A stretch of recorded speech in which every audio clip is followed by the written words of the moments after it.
Good morning, everybody. Welcome to the daily vlog. I think this is number 20, 19 or 20? 20. This is 20. And yeah, it's a day after an epic night on the Uncompahgre Plateau for a Thursday night ride. You'll see that if you go back and check that video out. It was nuts. I don't know. Yeah, it was a crazy night. Tons of fun. Also, things. So anyway, yeah, that was awesome. It's Friday, guys. I am feeling really good. Actually, my weight is down, back down to like 186. Losing that fat now and like feeling good. Yeah, I am tired though, and I am definitely taking some rest days. So we're definitely gonna do some resting. That's my Snap-on guy. Anyway, definitely gonna be doing some resting over the next few days. Probably no gym. Definitely gonna do some foundation training and some stretch work and mobility work. But as far as weights and cardio, we're gonna take a break. I do have a friend coming this weekend to ride dirt bikes on Sunday, which that's gonna be awesome. But in general, we're gonna be throttling it back a little bit to kind of recover, because the last few weeks have been tough, in a good way, but definitely tough. So I need to take a break and get kind of squared back away and ready to rock and roll for next week as we hammer down on a bunch more stuff. So anyway, let's get in the shop. All right, guys, we're at the shop and working on the WR. Got to change the oil after the Death March and last night's ride. Mainly Death March because I was hard on the clutch, but psyched. Doesn't seem to be burning any oil whatsoever. Right on the money. Super happy about that. Even with all the beating and getting it hot, it's been super good, no issues. If you watched last night's video, I didn't talk about it much in there, but I fiddled with the mapping quite a bit, and I really like the new ECU for the control it gives me. I don't love the fact that I can't turn the lights on yet. I don't know how to do that. I'm not even sure if it's possible. And the fan turns off as soon as the bike turns off, so I kind of like the fan staying on for a little bit. I guess this is gonna be better for the battery, but I also while it's up here, if it's easy enough, I might see if I can figure out how to make the lights turn on, because there's got to be just a circuit somewhere that used to have a relay power in. But anyway, let's change the oil here real fast. I'm going to go back to my Bel Ray 1040 and my Tusk filters, because wow, they're fine. There's no problem with them. I do like that Motorex setup as far as just convenience, but it is expensive, so I'm not going to keep doing that. I'm going to keep one in my van, like I was saying before, because I think that's pretty rad. But yeah. Oh, also quick note, Tusk impact pegs.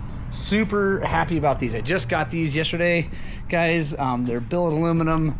No one makes down and back pegs for the new Yamaha chassis yet. They've changed the foot peg just enough so that the old pegs don't work. Super annoying. But I hear through the grapevine that Rocky Mountain might be working on a set of down and back pegs.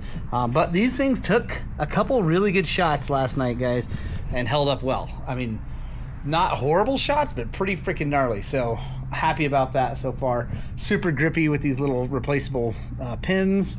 So, and I like how they got the pins replaceable. There's actually a hex, like a 6 hex, instead of like the little Allen keys that always get filled with dirt, and anyway, they're a pain in the butt.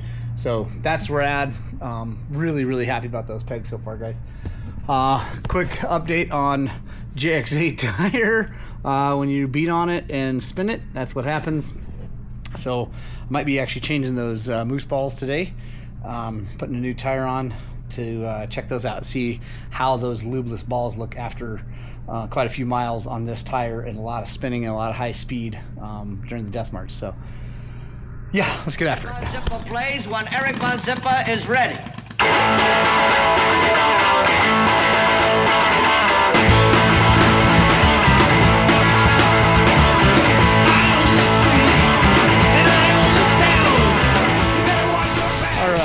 Changed. Something I gotta fix here. As you can see, if this fender rubs on this, a couple things. I want to make this piece of wiring loom go back in there a little bit more if I can.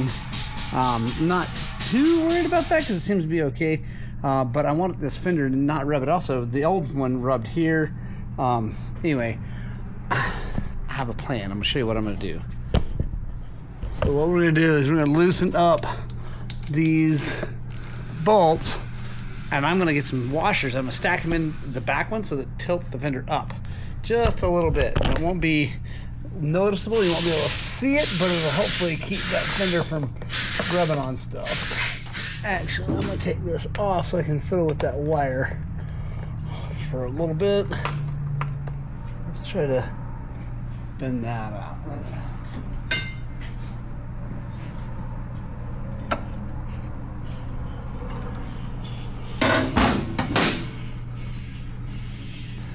There's a connector right there. It's plastic, that's why it's not going back in where I want it. But if I can get it, I think if I can get it just past. There we go. Now. Oh yeah. That's way better. So, got that tucked in there. I think we're good. It is a connector, so if I hit a huge thing, it may break that connector, maybe. I don't know. I don't think so. I think it's far enough in. We'll be all right, but I guess we might take a chance. I do like where it sits, though. All right, there we go. Now, much better clearance back there. Can't tell any difference up there. There's a little trick, guys. A lot of the bikes seem to need that, either aftermarket fender or even the OEM fender. Sometimes they rub on things if you put stuff, braces, things like that on there. So, did a little computer work here, and we'll get back after it. All right, guys, we're coming to the end of the day, and I was working on this Chinese disgusting dirty motorcycle, trying to help a kid out, and that's what I get. No good deed goes unpunished. The tire we had is just a little too aggressive, and it hits right back in there. And unfortunately, the chain is not a normal chain, so I can't just take a normal chain, a 415, and put it on there. And maybe a 420 would work. I don't know. I don't have a 420, but anyway, gonna have to get a smaller tire, and yeah, put that on there. But I got one coming tomorrow. My buddies over at Davis Service Center are going to drop one off tonight, which is rad. Very much appreciate it. We'll get that on there. We'll get the kid riding. He's going to ride this weekend. So I'm excited about that. It's not the kid's fault that it doesn't work. It's not the dad's fault either. It's just whatever. It is what it is. I don't stock a whole bunch of 10-inch tires. I just stock the big ones for like the KTM 50s and stuff like that. Guys that pin it, and so I guess I need to learn from that and stock a few more that look like that, just in case, and then keep these for the little rippers. So anyway, that's the end of this daily vlog, guys. Thank you so much for joining me. I'm feeling good. Today's a rest day. Happy about that. Happy that I'm not going to the gym or going for a bicycle ride. Just gonna relax. Actually got some friends in town from Tennessee, and we're gonna go have dinner and just hang out. It's gonna be lovely. It's been raining a bunch today, which means that dirt is going to be really, really good soon. I'm going to be riding Sunday, so make sure you subscribe and all that. This is a daily vlog. If you're new here, just watching this, this is my Fit at 50 challenge. We are working towards my 50th birthday, which is on September 14th, where I'll be racing the Lead Belt Enduro, National Enduro, and I will be the official youngest 50-year-old in the class, because I will be turning 50 on the day of the race. So pretty excited about that, guys. Feeling good. Body's feeling good. Ready to rock and roll. Thanks for joining me. We'll see you tomorrow. In my opinion, it's a good WR. Like, because last year's WR, it was fine, but not. It wasn't as wicked, you know. Like, didn't have that race feel to it.